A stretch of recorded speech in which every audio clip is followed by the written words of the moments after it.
Hello everyone, my name is Tocho and welcome back to another episode of Subnautica. Last time we just managed to build the Cyclops, and we were going to use it to go explore the Degassi base. We were going to do that with the prawn suit, but then we decided to build the Cyclops so that we could actually take the prawn suit over there because it was taking way too long. But the, not the 250 one, that one, the 500 meter one. We're going to have a look at that today. But first, I need to go do something that I forgot to do for like 2 episodes. We scanned a bunch of things, and now we gotta read it. Because reading. So what did we find? I know we scanned the advanced theories. Specimen with symptoms of infection. This organism is displaying signs of bacterial infection. Bright green blisters are forming networks around the infection sites. Pathology suggests a waterborne bacterium capable of penetrating the body through skin and respiratory system, underlying indications of genetic mutations and aggressive behavior. The bacterium itself is unlike any so far recorded in human exploration. May be contagious, avoid, do not under any circumstances consume the flesh.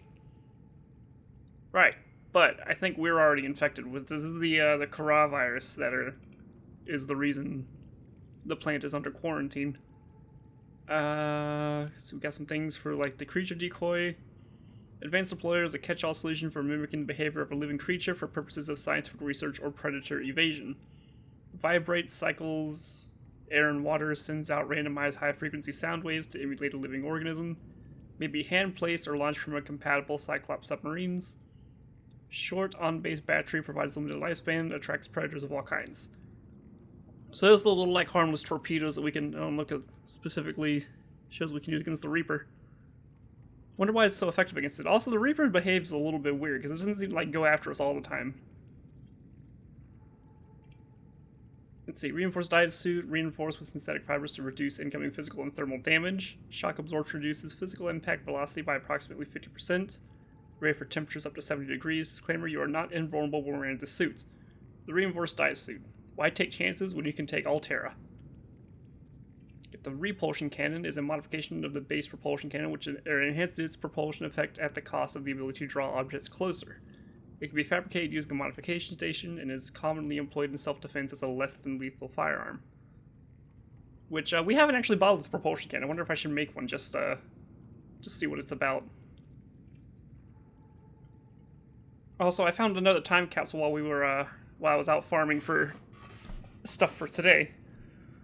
See, these sturdy containers are designed to store written and photographic evidence for later retrieval. In addition to a number of small items, time capsules are often fabricated by maroon survivors seeking either to aid those who find themselves in the same predicament in the future, or to leave evidence of their plight which may be found long after their bodies have disintegrated.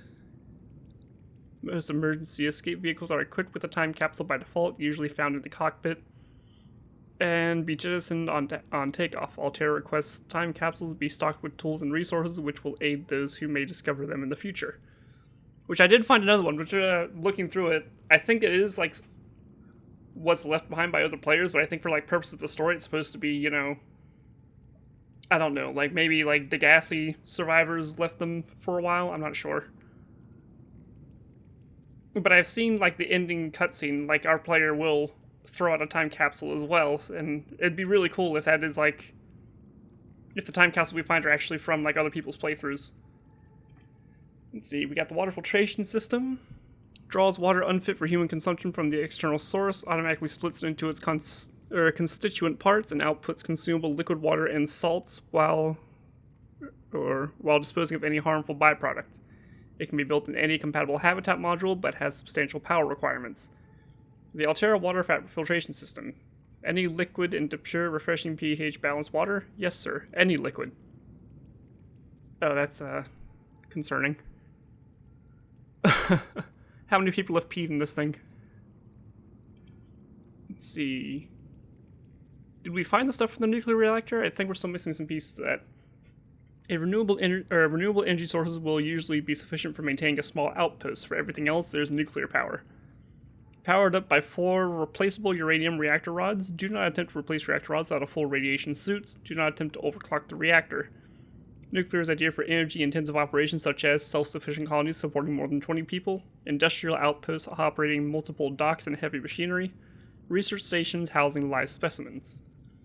So there's an option for us. Right now we're running off of solar panels and bioreactors, but if we need it, we can also get a nuclear reactor, which I think we might end up doing later on once we get access to like uranium rods and stuff. The thermal plant, I finally found the last bits to these while I was out farming. First rule of survival in hostile environments is to work with the resources available. If it's 800 degrees outside and you're in danger of burning to death at any moment, you might as well get some cheap, reliable energy out of it. Converts heat energy into electricity. Always take a thermometer readings before attempting installation. Core mechanisms are housed in a heat-resistant chassis, but are not impervious to extreme temperatures. The thermal power plant. It's hot. Yes, it is, my friend. We have the Cyclops, most popular and reliable deep-sea submersible in the galaxy. By comparison to the competition, it can be crewed by just one pilot, hence the name. When we built it, it said it was designed for, 3 people to pilot it, but I guess, it is possible to do it with one. We're doing it.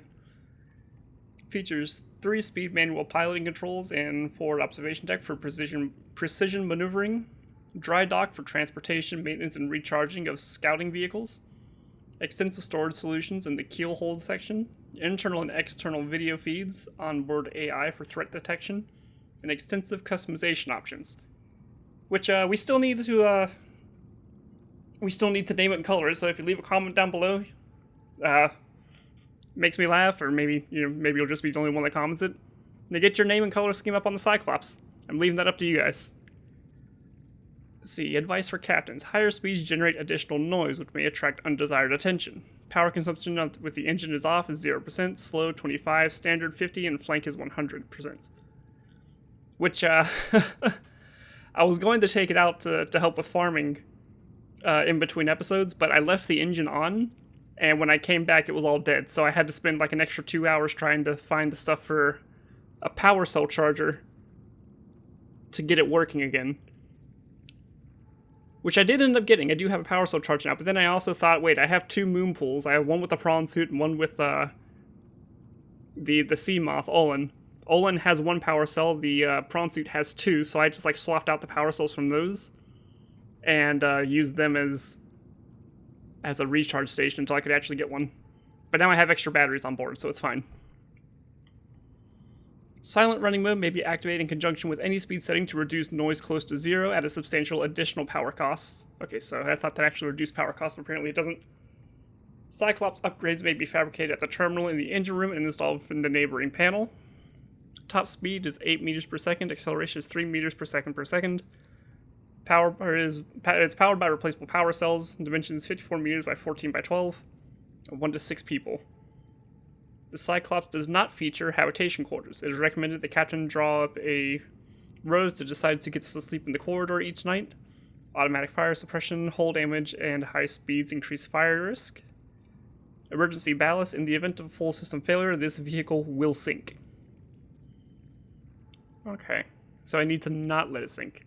And there's plenty of upgrades we can get to it. It's got like 6 upgrade slots. Right now I have the death module that we found, and 2 energy efficiency modules, because those stack. But we can get like a shield, we can get sonar, we can like upgrade the torpedo tube, stuff like that.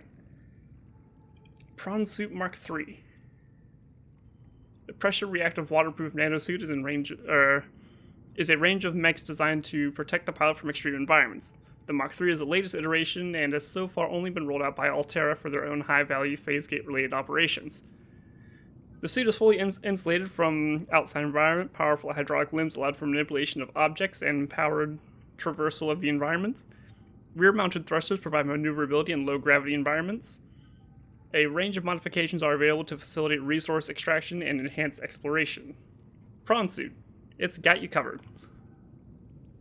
It also comes with like automatic storage in the back, which you can keep like the spare arms and stuff, like the other arms attachments. You can just hop out and switch those around as need be. But right now I did get the drill arm, so I do have that, and then we're also rocking the grappling arm. I'm not going to worry too much about the torpedoes, the propulsion cannon at the moment. Data downloads, Aurora Survivors.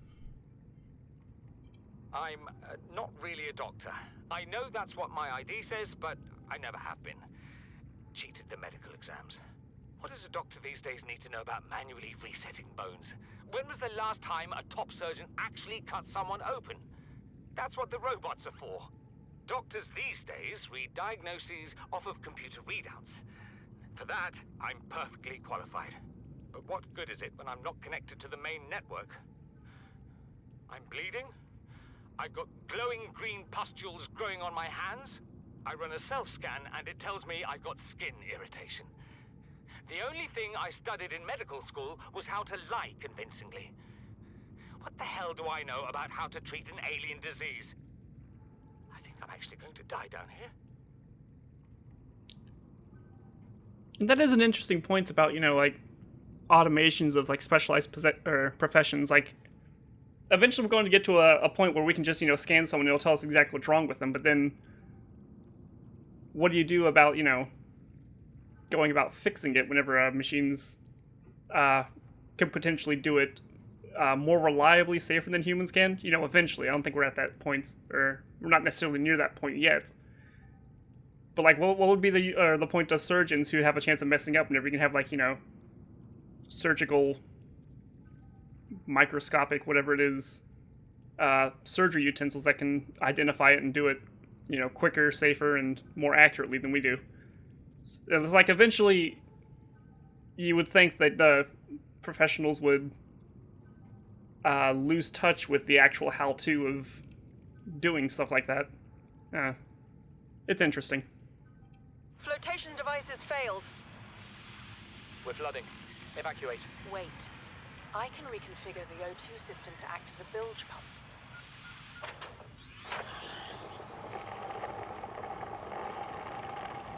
It's working. Okay, good news. We're alive and we've stopped sinking. Bad? The oxygen's going to run out in 30 minutes and we're 500 meters down. What do we do? We'll have to use the remaining juice to send a distress call and build whatever gear we can.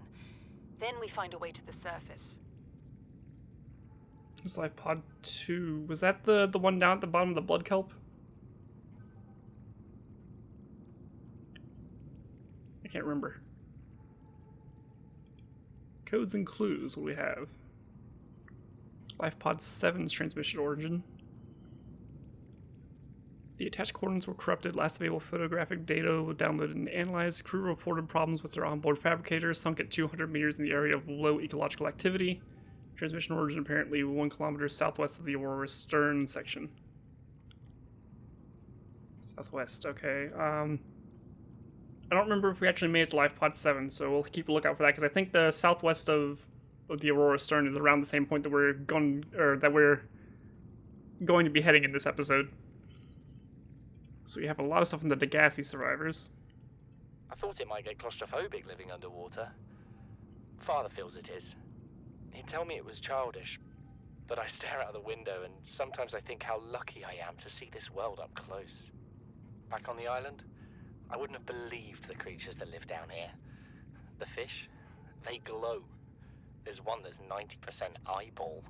Snakes twice the length of a habitat compartment. Certainly, it's not all friendly. Most of the plant life is toxic. Learned that the hard way. But I've managed to coax some marble melons into growing indoors. And when they don't cover our dietary needs, well, we eat the fish themselves. It's a bit gross, but it's nothing they wouldn't do. I've been attempting to document my findings. Father approves. He says understanding is power, that the more we know about this planet, the more we can use it to our advantage. I'm just doing it because it's fun. It's not easy without proper equipment and network access, but the old-fashioned way, observing, taking notes, testing theories, shows me the world in a way a spectroscopic analysis never could. Lately, I've been watching the crab snakes. They ambush their prey as it tries to feed on the mushrooms they hide in. What they don't eat settles on the seabed, which fertilizes the mushrooms, which feeds the herbivores, and so the chain continues. Co-evolution gives me the fuzzies. Yeah, there you go, Bart. So it's like what we were talking about with the doctors and stuff, mostly, or technology got to the point where they can just scan a plant and it'll tell them, all the stuff that's on it, but actually he's I guess rediscovered the joy of science by observation, like observing the life cycle and stuff like that. He's found that passion back where using the technology that he has available usually would have deprived him. I know, it's nice. It's like a little bit of a humanity amidst all this.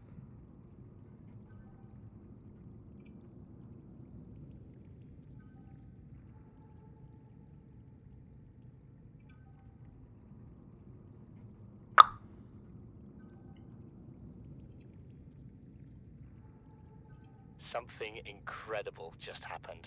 Since we're down here, I had this plan to build equipment and study the life forms we were encountering, but I didn't have enough enameled glass. So, I started looking for a natural substrate that would strengthen the glass we have, and those stalker teeth we've been finding fit the bill. Only, well, we needed more. That's when Marguerite got interested. She actually listened to me, more than I can say for father, and I worked up the courage to talk about my more tentative theories. When I told her they were attracted to metal deposits, that their teeth get dislodged when they pick them up, her eyes narrowed and she dashed out of the room. 3 hours later, she came back, her pack loaded down with stalker teeth. I asked her about it. She shrugged and said my theories were good. Said she had the meeting out of the palm of her hand. I think she meant it literally. She is incredible. She went out to the kelp forest armed with just a heat blade and went fin to fin with a pack of stalkers. On the one hand, that is the coolest thing I have ever heard. On the other, I hope the stalkers didn't come off worse than Marguerite did. She had a huge gash on her forearm. I don't think things went as smoothly as she made out. And what's the point in surviving here if we have to kill everything that makes it so wonderful? I wish I knew more about these animals, but Father won't let me leave the habitat. Maybe with all this glass, we could build a containment unit and get up close to them. Maybe that's what those extra platforms were, the ones with just the compartments with the glass and stuff. Maybe that was just for him to observe. Son, there is always a pecking order, and in our world, money makes a hierarchy. I pay Maida a fraction of what I pay you, and you a fraction of what I pay me. If money makes the hierarchy, why is Marguerite making the decisions? We need her. We let her think what she likes, so long as she does what she's told. What if she doesn't? For enough money, she will. People always do. We're already 200 meters below sea level. You want to go deeper? Look around us, Chief. Water leaking through the hull, water outside the hatch. We're drowning real slow.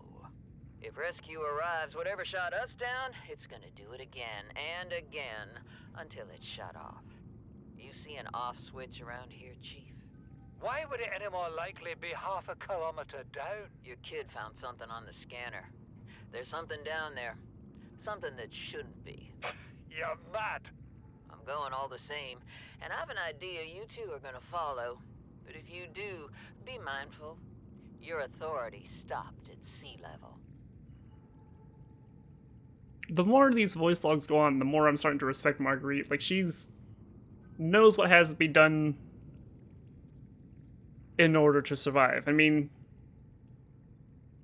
the captain was who's apparently known for being, you know, a bit unstable and, you know, derailing missions for the sake of profit, usually, you know, coming out in the end pretty successfully. But it seems like after this he's gotten, like, way too cautious to the point that he's just trying to wait things out, but things aren't going to wait down. Like, Marguerite's right. She realized that whatever shot them down is going to shoot down the next person to come after him. And they know she knows, she has an idea of where to look. And if they really want to make it out, she has to go down there. I don't know. Environment log. Paul Torgo requested cross-referencing a local environment scans with ideal habitat construction conditions displaying results. Large subterranean cavern with multiple entrances. Conditions support unique microcosm predatory life forms. Minor structural instability in cave walls. extensive resource deposits. Environment for average environmental safety rating is C. Optimal habitat site safety rating B. Site 7 has been selected as the optimal habitat for construction for the following reasons. Close proximity to one of the cave's entrances in case of emergency. Medium distance from predatory organisms. Stable foundations on which to build. Ready access to materials. A signal tracking the site has been created. So is this the 200 meter one or the 500 meter one?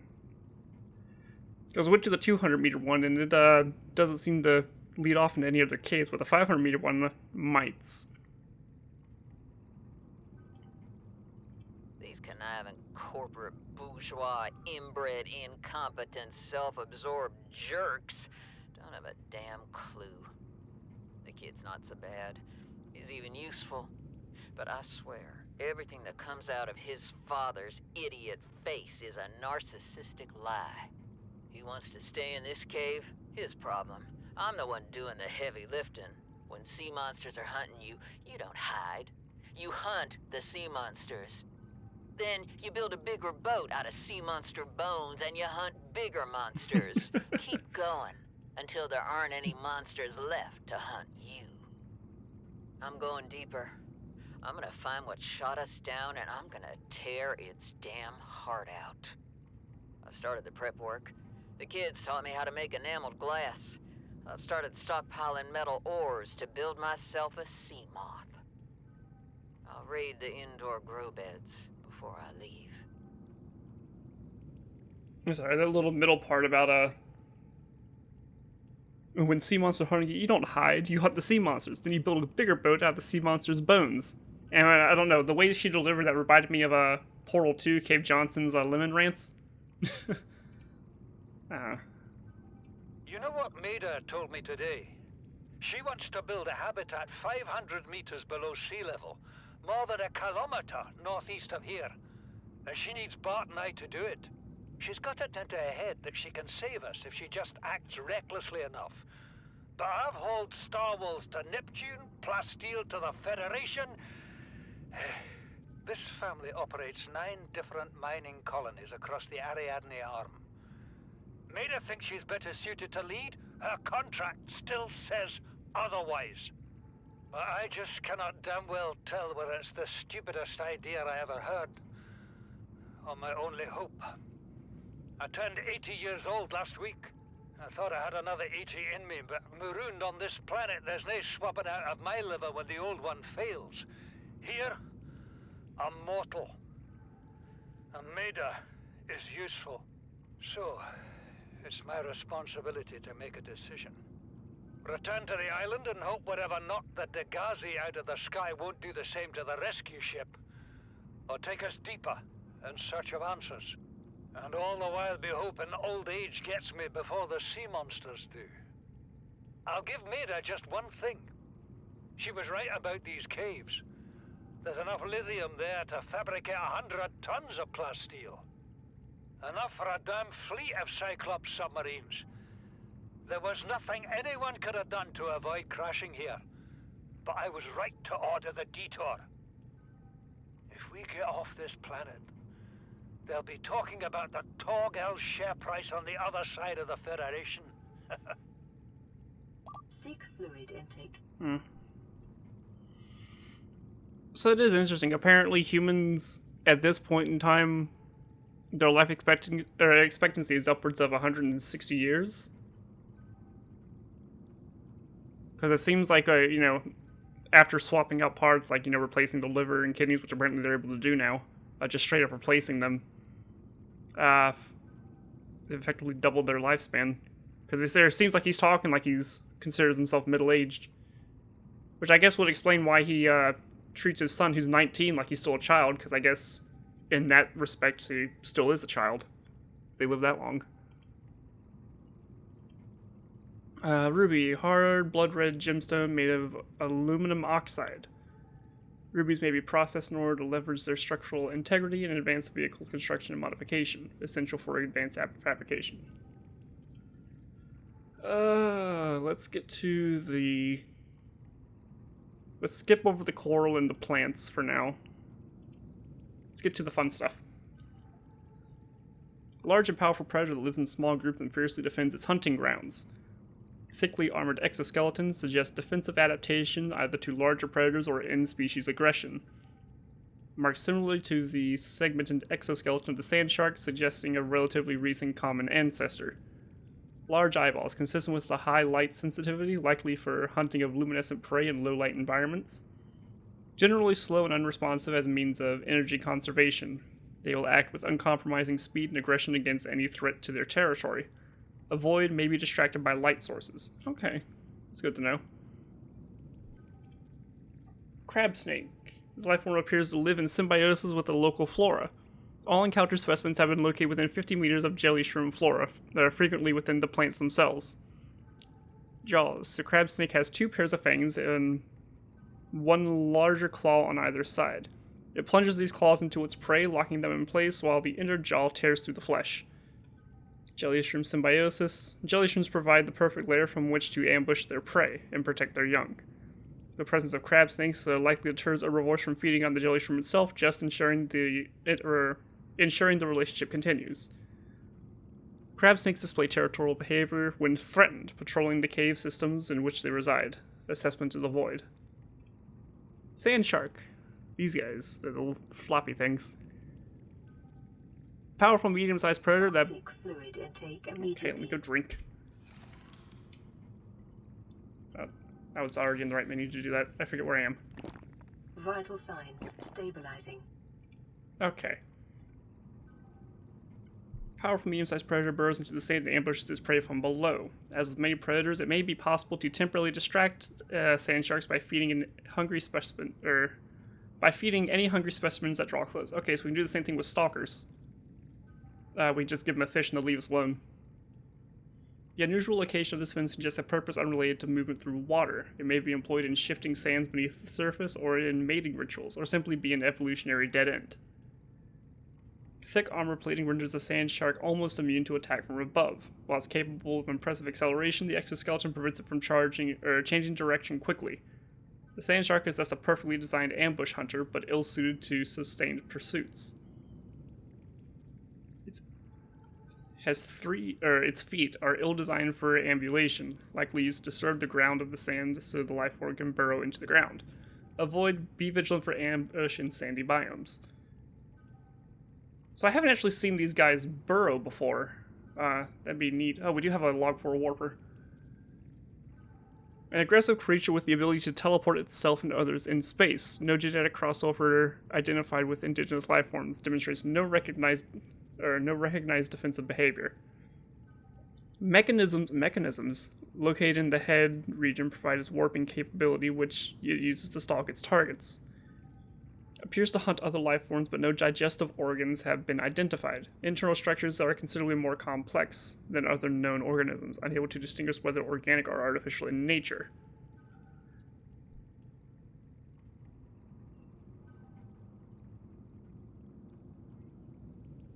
So if these things are the transmissions we've been picking up, are they like some kind of advanced machine? Because it doesn't seem to match anything else that's around here, according to this. Maybe like if these are the advanced aliens that came before, or maybe these were created by them. I don't know. Maybe we've seen their technology. It's all very, heavy metal and sci-fi, but maybe they also have some kind of biotech research going on. Skip over those Leviathans. Reaper, let's see what you have to say. Leviathan-class species are vast organisms at the top of their respective food chains. This species is a streamlined hunter with highly developed senses. Powerful mandibles. This Leviathan is capable of locking prey in place with 4 powerful mandibles and drawing it within reach of its jaws. Simulated pressure exceeds Seamoth crush resistance, so it can crush the Seamoth. Yeah, we know that. Echolocation. The deep roar emitted by the Reaper at regular intervals is effectively sonar. If you can hear it, the Reaper can see you. Wait, is it blind? Is that why it doesn't tend to freak out all that much? Whenever we're just, sitting still? Or kind of just around it? Because it definitely notices the sea moth when it's moving. Scanned specimen measures 55 meters long, observed circling its prey and attacking from behind. This creature is almost all muscle, very little brain. No sense of morality, just muscles, synapses, and teeth. Motivational note. Congratulations on getting close enough to scan and living to see the results. Assessment. Extreme threat, avoid in all circumstances. Well, I did freeze it in time, so I kind of cheated, I guess. The reefback leviathan, a vast life form in excess of 30 meters long, and has been designated leviathan class. Fortunately, it feeds exclusively on plankton-like life forms in the water. It's a filter feeder. Chitinous shell. Most of the life form's top side and some of its underside is protected by a thick, layered exoskeleton. This suggests an evolutionary path quite different from other organisms on 4546b, most of which are vertebrate in nature. The reefback species has likely been able to grow far larger than other herbivores because of anything large enough to break through the shell has long since gone extinct. Similar in appearance to the algae glands of the gastropods, these organs on the reefback's underside serves some unknown purpose in its digestive system and are capable of expelling small quantities of stomach enzymes into the surrounding waters. Local microcosm. An array of different bacterial and plant species grow on the reefback shell, thrusting their roots into ancient scars in the chitin, and taking advantage of their ability to avoid predation. Nevertheless, reefbacks will often be pursued by the faster, hungrier herbivores, and thus this leviathan species is a mobile microcosm worthy of years of study unto itself. Reefback's lifespan likely extends through many centuries. Should they have survived their initial growth cycle for the first few decades, their smaller size would make them vulnerable to carnivorous leviathans. Sociable, seen traveling in small pods and communicating by an echoing call. Behavior is constant with low-level sentience. Harbors plants, small fish, and metal-rich barnacles. And then the sea treader, which I did managed to actually get to scan these guys. Actually, did I scan them the first time I saw them? They seemed pretty chill whenever we saw them in the episode. A vast bipedal leviathan which roams the reefs in herds, grazing on the seafloor.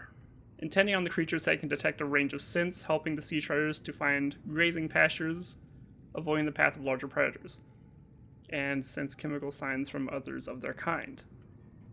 The carapace. Thick armor protects the creature from attack by all but the largest of carnivores. 2 legs extend from the rear. The elongated snouts used to siphon up plant material from the sea floor and maintain balance. So it's not another leg, that's a full-on mouth. It's got 2 feet and a long mouth. Interesting. I know.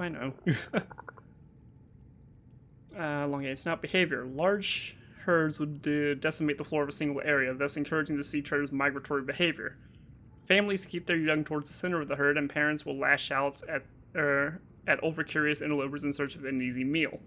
Sea treader's herds may unearth mineral deposits as they churn up the sand. Okay. Well, that's neat. I like learning more about the some of the bigger things we find around here. Vital signs stabilizing.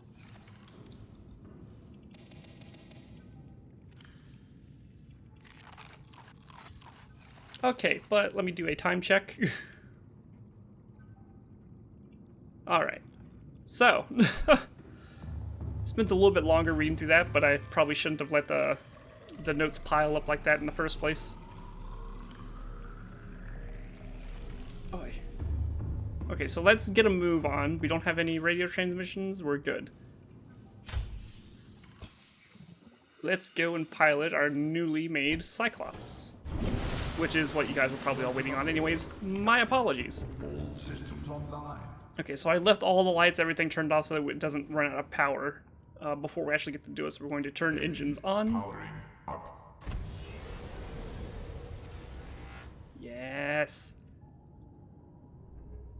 We're just going to kind of skirt our way around and get to the 500 meter Degassi base, which is that one. Hi, reefbacks. I don't think they respond to that, but it'd be cool if they did. Let's just try to cut through this way. I should be able to skirt just under you. Yeah, it should be fine. Ooh, look at you. God, that's cool.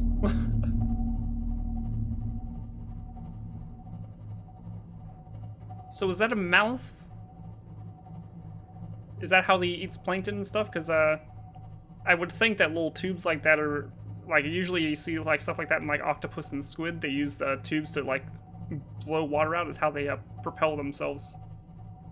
But his is facing the front, taking stuff in, and I don't see it going out anywhere.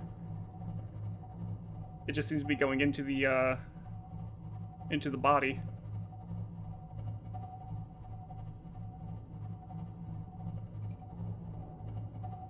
Oh, that's cool. Oh, that's neat. Oh, I love it.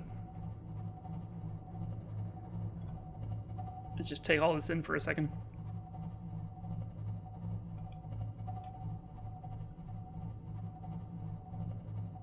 I should probably look where I'm going. Woo! Oops.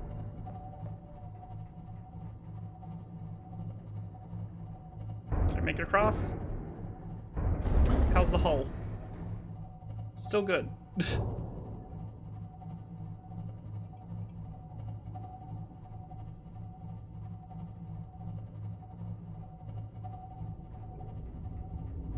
Thermal vent.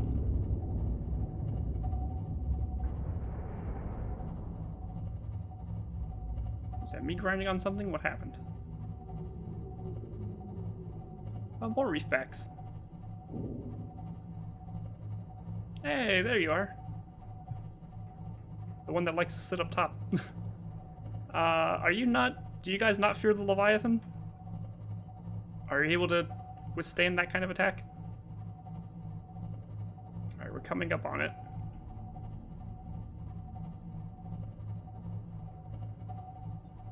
Being that we're up on the surface... Is that something... Something attached to us? Over there? Is there a fish stuck to our side? Have a look at that. Anyways, being that we're at the surface level... Oh yeah, we ran into a fish. Oh, poor peeper. Anyways, being that we're all the way up here, and that's 500 meters down, which I can't seem to target anymore. Let's just drop down and see how close we can get.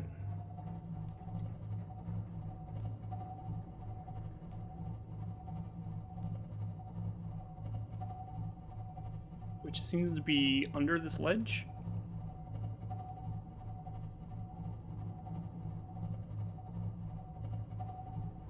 I think we already scanned these. The anchor bulbs, they show up in 2 areas, I think. Ooh, why is it getting dark? Why is it suddenly dark?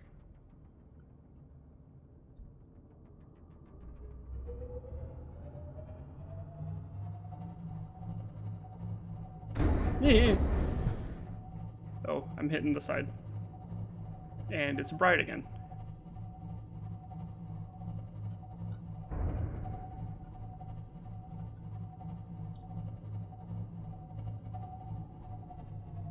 Okay, let's see.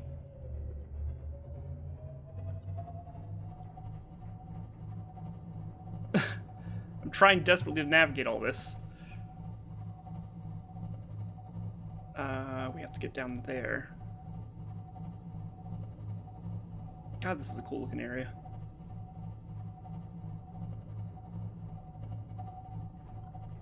Also, we did see, I think it was around this area last time, or the last time we were here, we saw something big and blue out in the distance. Which I really hope we're not going to see anytime soon. I did bring my stasis rifle, but hopefully it still works on this thing, because I don't know if there's like a size limit to it, because it did look bigger. It did look bigger than the Reaper. Oh, hello, Warper. Nothing to see here, buddy.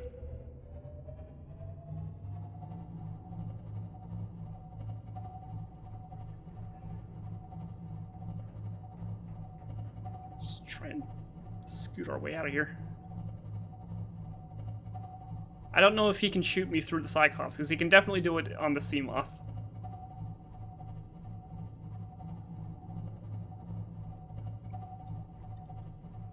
Where is this place? It's over there? Okay. Just get as low as we can. Maybe over this trench, and then we can drop a Ferret Feather 3, deploy it out the bottom of us, and go about our day. Also, I do kind of want to get the Cyclops into the trench, just in case there is a big something. Maybe it'll leave the trench alone.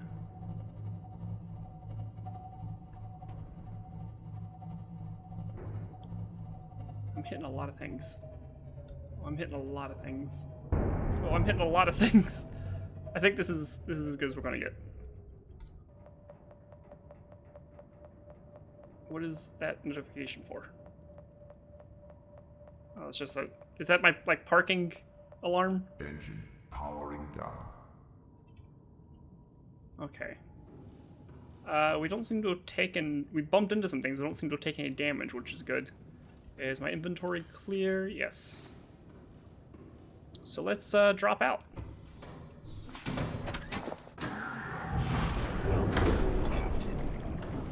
Alrighty. So it took us a while to get here because I wanted to get through the notes of it. Where are we heading? Over here? Nice.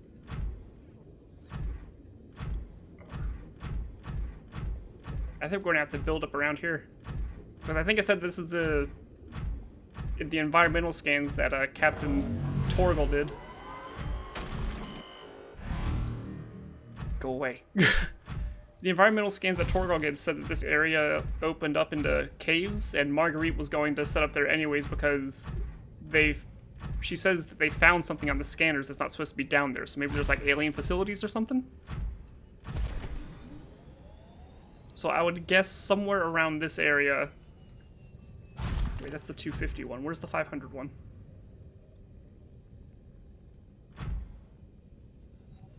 Where is the 500? Over there. Okay. So I would guess somewhere around this area leads deeper into the core of the planet, which I get the feeling we're going to have to go to anyway. It seems to be kind of funneling us towards there. So it would be a great option for an outpost. Or maybe just a full-on base. There's titanium out here.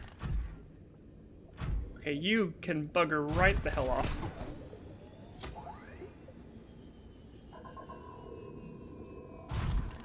Ah, no! Where's Ferret Feather?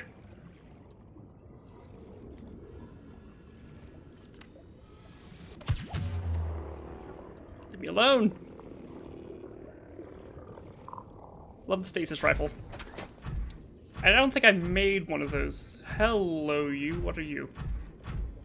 I don't think I made a stasis rifle. I think I found it in a time capsule. So, whoever's time capsule I got it out of, thank you. You're my best friend, and I love you forever.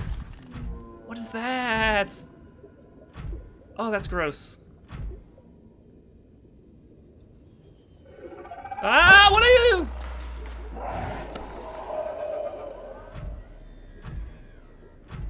What did that do?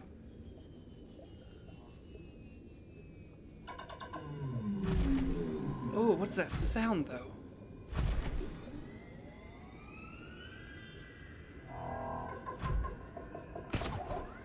Oh, you're clicking all the alien noises, aren't you? Ooh! You have an EMP? Can I get up, please? That'd be helpful. That might be what I need the propulsion cannon for. Those guys.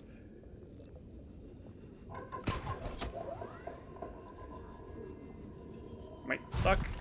Okay, I'm still trying to figure out how to pilot this thing properly. Bugger off!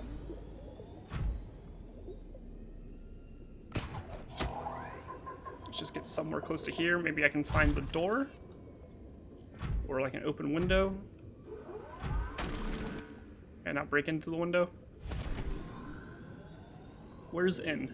Over here? That looks like an in. Okay, so let's park Ferret Feather somewhere around here.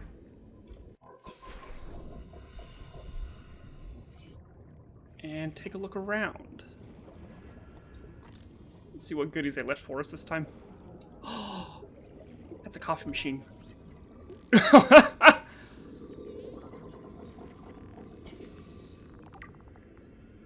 Oh, I wonder if it'll actually give us coffee for one thing, and if it does, are you empty? I don't want to pick up another carryall. Ooh, that's a cool sound. Jesus! Why? You're imposing. You know, whatever that was, I already have it. Well, Margarita either already had this with her, or... Integrating new Can I scan PDA that? data. I want to read that. Okay, yeah, that's empty. Okay. Margarita's got booze with her. Lovely. She either brought it with her or she rigged the thing to fabricate it. How do we get up to here? I don't see a way in other than maybe a window? Are one of these open?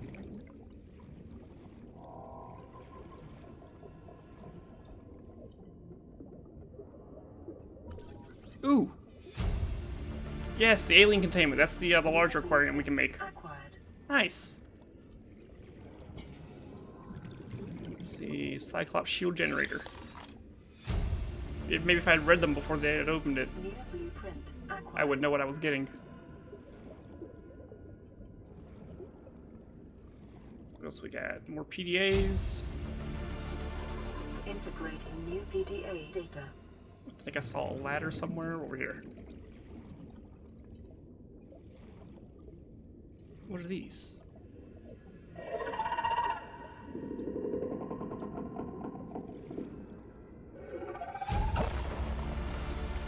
Integrating new PDA data.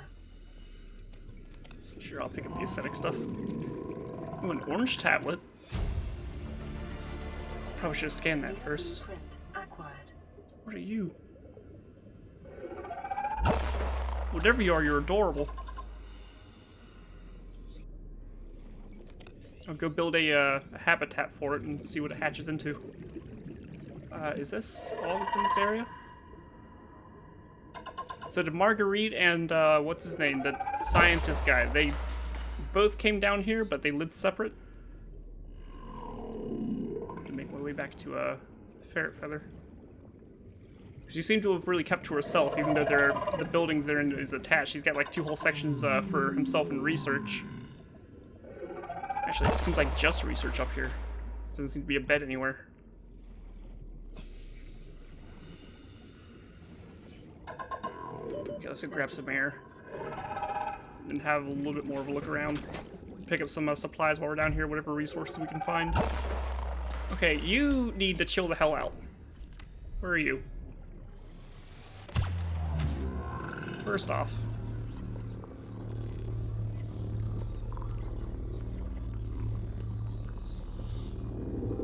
Any second.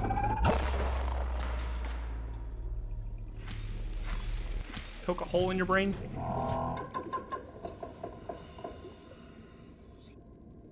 Are you alive? Yeah, you're alive. Go away. Go away. Oh, that's ugly. It'd be cool if we could, like restore and repurpose some of the bases that are already down here. Let's just get inside. Oh, did I get it stuck completely? There we go. And let's keep diving lower, see what we can find. Maybe there's like a scattered bits of technology we can scan. That's green. That's new.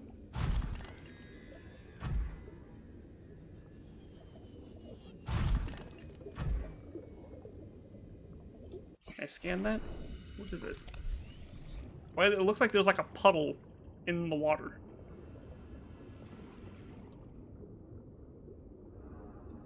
Doesn't seem to do anything to me.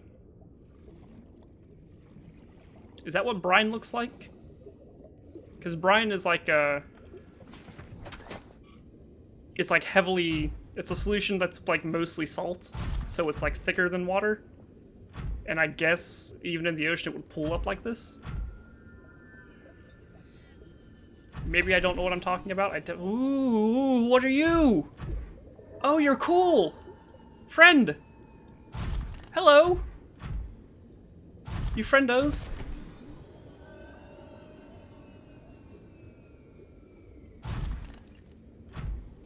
Hi! Can I scan one of you? You're not gonna attack me. Ooh, hello. You're not gonna attack me, right? Ghost Ray. Oh, you're all see-through and junk. You seem chill. Nice. Now, what's all this?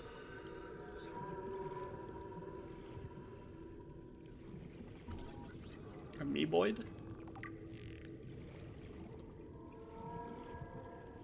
Should probably pull out my, you.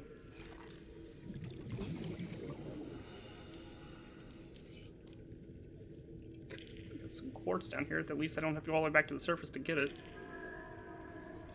What is that sound? That's a bone? It looks like a bone.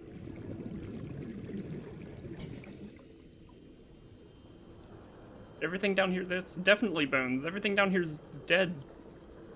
Except you guys. You guys are cool. There's a ruby. Can I get to the ruby?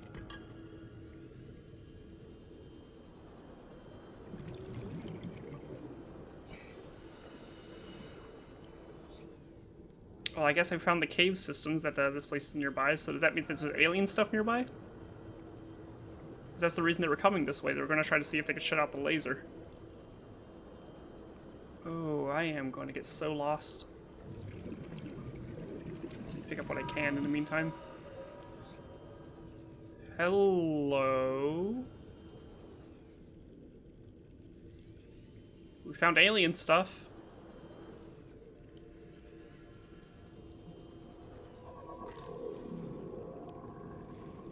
Ancient skeleton.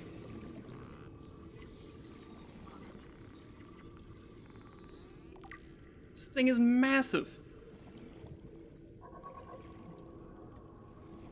Oh, I don't want to come up. I hope these things aren't still alive.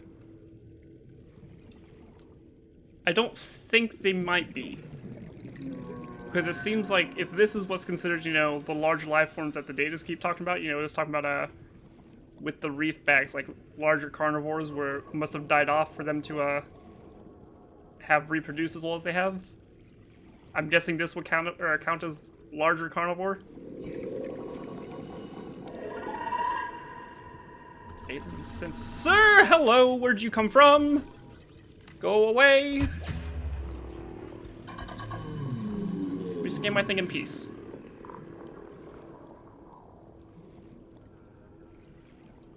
Ugh, annoying. Annoying. Go away. Jesus. I don't feel like I want to stay down here too long without Ferret Feather. Especially because I only have 30 seconds of oxygen left. I could let myself get distracted again. Oh, please don't. Don't let this happen to me again. Duh, why are you such an idiot, Tocho? Why'd you get out of the safety of your mech suits?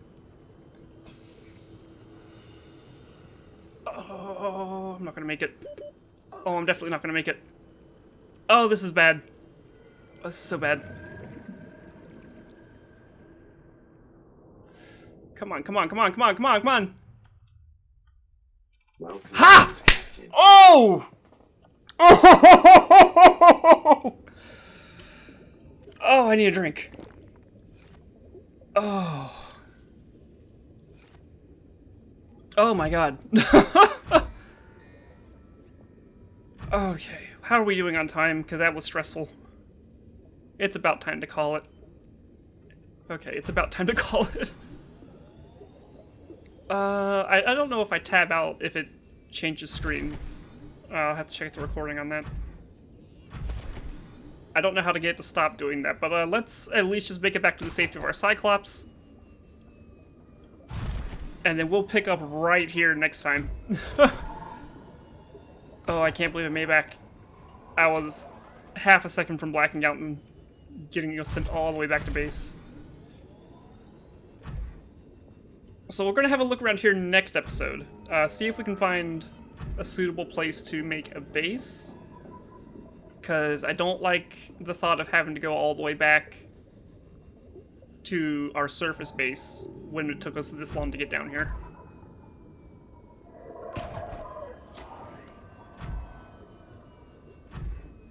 Okay, how do we get back to you? And remember, we still need to name and color the Cyclops, so leave a comment down below. You know, leave something funny, leave a tip, interact in some way. And, you know, follow up. Don't just say, like, hey, name it this and then colors. You know, actually, you know, say hi. And then, of course, you know, suggest your name and color afterwards. Or just do it. I don't care. Either way. No one watches these anyway, so I highly doubt anyone's going to follow through. Oh, these warpers are gonna... I get so much anxiety whenever I'm around these guys, because it's just like, when I'm not looking at them, they teleport me out of whatever I'm writing. Yeah, you, go away.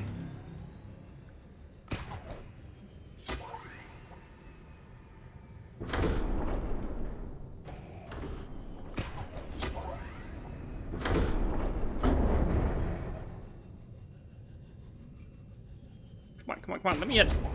Let me in!